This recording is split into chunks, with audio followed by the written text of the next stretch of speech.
एक पॉइंटर आती है पतली सी उसकी, वो मैंने की थी कि युद्ध नहीं जिनके जीवन में वह भी बड़े अभागे होंगे, या तो प्रण को तोड़ा होगा या रण से भागे होंगे। आप अपने रिसोर्स को लिमिटेड रखिए और पीवाईक्यू आपके सबसे बड़े दोस्त हैं। कल्पना सर ने ही पहला क्वेश्चन पूछा कि आपने बहुत सारी जॉब स्विचेस करी है, मैंने बहुत सारे गवर्नमेंट जॉब में वर्क किया है। दोस्तों अभी हमें उत्तर प्रदेश लोक सेवा आयोग प्रयागराज भवन के पास, यहाँ पर इस समय यूपीपीएससी 2024 का इंटरव्यू चल रहा है। अभी सर इंटरव्यू दे के आ रहे हैं, चलिए इनसे जानते हैं इंटरव्यू में क्या सवाल पूछे गए और इनका मीडियम अटेम्प्ट वगैरह क्या रहा, सब कुछ आज के इस वीडियो में जानने वाले। बस आप लोग वीडियो में तक बने रहिएगा। सर इंटरव्यू कैसा रहा?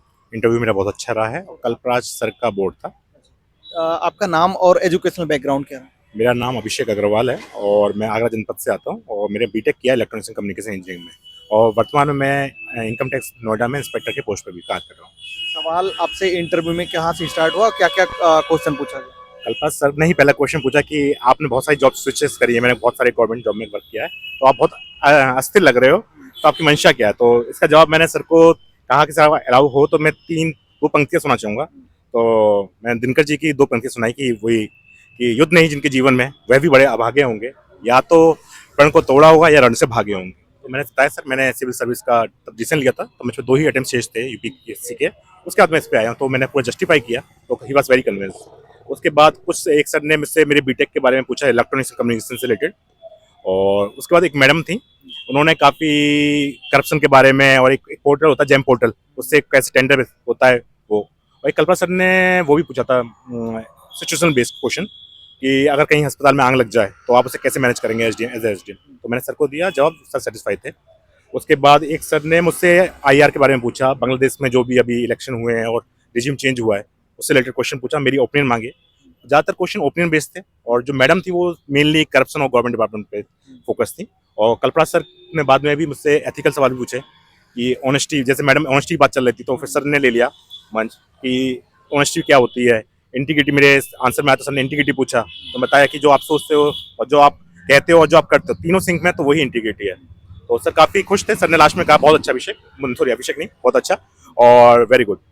आपके पहले की जॉब के बारे में उनको कैसे पता चला? उन्होंने पूछा या फिर कैसे आपने इनको? सर ने पूछा वर्तमान में क्या कर रहे हो, पहला क्वेश्चन ये था सर से, वर्तमान में आप क्या कर रहे हो। तो मैंने अपना एजुकेशन बता के और अपना बताया कि मैं वर्तमान में इनकम टैक्स नोएडा में एक आयकर निरीक्षक पद पे कार्य कर रहा हूँ। उन्होंने नोएडा से कुछ नहीं पूछा, जॉब से पूछा, और उन्होंने इससे लेके आप क्यों इतने बार स्विच कर रहे हो जॉब को। तो मैंने वही जब कविता सुनाई उससे ही स्टार्टिंग करी, तो काफ़ी अच्छी हुई और सर काफ़ी कन्विंस थे। वहाँ पे कब से पोस्टेड हैं आप? मुझे काफ़ी साल हो गए, लगभग 7-8 साल हो गए। फिर उसी के दौरान आप यूपीएससी के अटेम्प्ट्स भी देते थे या कैसे पहले से भी आप? मैंने यूपीएससी में सिविल सर्विस की प्रिपरेशन स्टार्ट की, तो मुझ पे 2 ही अटेम्प्ट शेष थे, यूआर कैटेगरी में 2 ही 32 से, ये लगभग 23 में। उसके बाद फिर तब मेरे वो अटेम्प्ट पूरे हो गए, मेरे इंटरव्यू कुछ मार्क्स से रह गया था मेरे फाइनल अटेम्प्ट में। उसके बाद मैंने यूपी पीसीएस में आया और ये मेरा दूसरा प्रयास है और इसमें मेरा पहला इंटरव्यू है। मेरा इंग्लिश मीडियम है और यह इंटरव्यू तो हिंदी में ही हुआ है।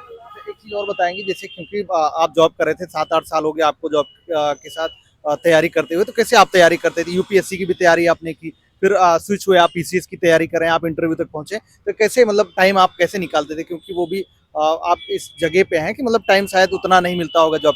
आपका अच्छा प्रश्न है कि मेरी स्टडी उनकी काम थी जिन पे कुछ समय की पाबंदी है या जॉब के संग कार्य कर रहे हैं, तो मुझ पर मुश्किल से 2-3 घंटे ही मुझे डेली ऑन एवरेज मिल पाते हैं। तो मेरी प्रायोरिटी थी कि मैं पीवाईक्यूज को बहुत अच्छी तरह से समझूं। हाँ, पहले आपको एक फाउंडेशन तो बनाना पड़ेगा, उसमें आपको चाहे 1 साल लगे या 6 महीने लगे। एक फाउंडेशन बनने के बाद आप अपने रिसोर्स को लिमिटेड कीजिए। फ्री की बात करूँ तो आप पीवाईक्यू करके आप प्रैक्टिस कर सकते हैं, और अगर आप पे टाइम है तो घटना चक्र भी आप कर सकते हैं। अदरवाइज एक पॉइंटर आती है पतली सी उसकी, वो मैंने की थी। मैंने घटना चक्र का सब्जेक्ट के साथ में आप पतली मेरे को अलग मिली थी, वो 100 पेज का नोट्स होते हैं उस तरह से, तो मैंने वो किया था और पीवाईक्यू बेस किया था। और बाकी मैं अटेम्प्ट्स ज़्यादा करता हूँ, जैसे 150 145 तक मेरे अटेम्प्ट रहते हैं, और एक्यूरेसी ऐसी रहती है कि ठीक है क्लियर हो गया। ज़्यादा अटेम्प्ट्स करने का फायदा मिलता है एग्जाम में? मैं मुझसे क्वेश्चन छोड़े नहीं जाते है ना। मैं कोई भी पेपर आप मुझे देंगे तो मैं ऐसे करता हूँ। बीपीएससी में मैंने ऐसे किया, बीपीएससी में भी मेरा इंटरव्यू है अगले अप्रैल में, 7 अप्रैल को मेरा इंटरव्यू है बीपीएससी में, तो मेरा यही स्ट्रेटेजी रहती है। टेस्ट सीरीज वगैरह भी आपने लगाया था? टेस्ट सीरीज प्री के लिए तो मैंने नहीं लगाया था, मेंस के लिए लिया था, मगर मैंने लिखने का समय नहीं मिला। और मैंने बीपीएससी पिछली बार आपको पता हो तो बीपीएससी पहले पढ़ा था अप्रैल में मेंस, और इसका जून में पढ़ा था, तो मैंने बीपीएससी में जो मेंस में टेस्ट लिखे थे वही लिखे थे, और बस 1.5 महीने में जो पढ़ पाया मैं उसके संग ही चलेगा। मेंस में टेस्ट लिखने का आपको फायदा मिलता है, जैसे आपने नहीं प्रैक्टिस की तो कैसे आपने यहाँ मैनेज किया? क्योंकि टाइम कम होता है, लिखना ज़्यादा होता है, तो कैसे आपने किया? क्वेश्चन वगैरह छूटे थे या सारे क्वेश्चन आप अटेम्प्ट कर लेते थे? मेरा प्री में भी सेम है, वही मेंस में मैं कोई भी क्वेश्चन छोड़ता नहीं हूँ और समय को बांध पूरे टाइम लिमिट में करने की कोशिश करता हूँ। हाँ, मैंने बीपीएससी मेंस में टेस्ट सीरीज लिखी थी तो उससे थोड़ा सा मुझे फायदा मिला, और यूपीपीसीएस में मौका नहीं मिला, मगर हाँ मौका मिले तो जरूर लिखना चाहिए, फायदा जरूर मिलता है। अगर मान लीजिए लास्ट अगर आप क्वेश्चन कर रहे हैं, अगर एक आध क्वेश्चन छूट रहा है, टाइम कम बचा है, एक दो क्वेश्चन छूट रहा है, तो उसको कैसे मैनेज करें? मतलब लिखना जरूरी है, थोड़ा थोड़ा करके दोनों क्वेश्चन कर दे, या फिर आपको लगता है कि मतलब एक आध छूट जाए कोई दिक्कत नहीं, लेकिन जो और है उसको अच्छे से कर दो? मेरा मानना है 5 एवरेज क्वेश्चन लिखना बेटर है 3 अच्छे क्वेश्चन लिखने से। तो मैंने कुछ क्वेश्चन में समय की वजह से एवरेज आंसर लिखे हैं, मगर आप पे समय है, अगर पहले तैयारी कर रहे हैं तो इंट्रो और कंक्लूजन आप पहले प्रिपेयर कर लेंगे तो वहाँ पे काफ़ी समय बच जाएगा आपका।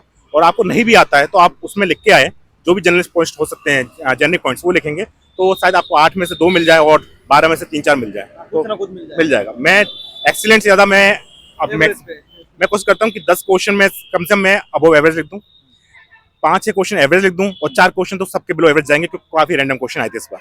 तो ये मेरी कोशिश रहती है। करंट अफेयर के लिए आप डेली न्यूज़पेपर पढ़ते थे या कैसे तैयारी रहती थी? डेली न्यूज़पेपर में पढ़ नहीं पाया कभी, क्योंकि समय ही नहीं मिलता, जैसे अभी बताया आपको जॉब के संग। तो मैं मंथली पढ़ लेता हूँ या ईयरली पढ़ता हूँ, मैं डेली नहीं फॉलो कर पाता। हाँ, हालांकि इंटरव्यू के लिए मैं डेली पढ़ लेता आजकल। न्यूज़पेपर पढ़ रहे थे? हाँ, इंटरव्यू के लिए। न्यूज़पेपर से कुछ सवाल पूछा गया आज के इंटरव्यू में? सिर्फ मुझसे एक बांग्लादेश का जरूर पूछा, बाकी मैं पढ़ के तो काफी कुछ आया था, यूएस डील और वेनेजुला और सब कुछ जो भी चला। आपके मैंने वीडियोस काफी देखे हैं अभी रिसेंटली, तो उससे मुझे जो भी जानकारी मिली मैं किया, मगर उन्होंने मेरी जॉब के बारे में और सिचुएशन बेस्ड और एक आईआर का क्वेश्चन पूछा। शायद अगर आप नोटिस भी किए होंगे तो जितने कैंडिडेट्स आ रहे हैं, अगर किसी का जॉब से रिलेटेड है तो उनसे सवाल ज्यादा जॉब से रिलेटेड। जॉब पूछेगा गवर्नमेंट में तो वो एथिकल क्वेश्चन पूछ लेते हैं। गवर्नमेंट में हमारी ऐसी सिचुएशन आती है जहाँ पे हमें कई बार कंफ्यूजन होता है कि कौन सा कार्य सही रहेगा कौन सा नहीं, तो एक आध वही सिचुएशन बेस्ड की एसडीएम है, अस्पताल में आग लग जाएगी तो आप क्या करेंगे, काइंड ऑफ इंटीग्रिटी एथिक्स और यही। मैडम का करप्शन पे फोकस था, तो कैसे आप काउंटर करेंगे, और मेरा था कि आप क्यों आना चाहते हो बार बार जॉब बदल बदल के। हालांकि मुझे इसमें काफी साल हो गए इस जॉब में, तो मैंने वही आपको बताया, जैसे कविता से शुरुआत करके दिया। लास्ट में कुछ आप सजेशन देना चाहेंगे जो छात्र तैयारी कर रहे हैं, लगातार अटेम्प्ट दे रहे हैं, या फिर जिनका अभी नए नए मतलब फर्स्ट अटेम्प्ट देने वाले हैं, उनके लिए आपका कोई सुझाव रहेगा? जो नए हैं, पहले आप 1 वर्ष पूरा फाउंडेशन बना लें। बिना फाउंडेशन के दिक्कत बहुत आती है। फाउंडेशन बन जाने के बाद आप अपने रिसोर्स को लिमिटेड रखिए, और PYQ आपके सबसे बड़े दोस्त हैं इसमें, उसको पे फोकस रखिए और अपनी मेहनत करते रहिए, और जब समय आएगा हो जाएगा। कोचिंग करना जरूरी है आपको लगता है?